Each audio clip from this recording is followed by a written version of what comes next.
بسم الله الرحمن الرحيم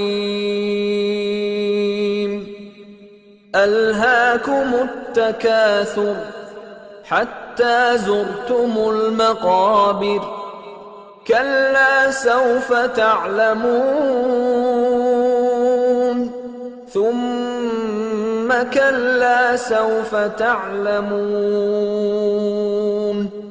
كلا لو تعلمون علم اليقين لترون الجحيم ثم لترونها عين اليقين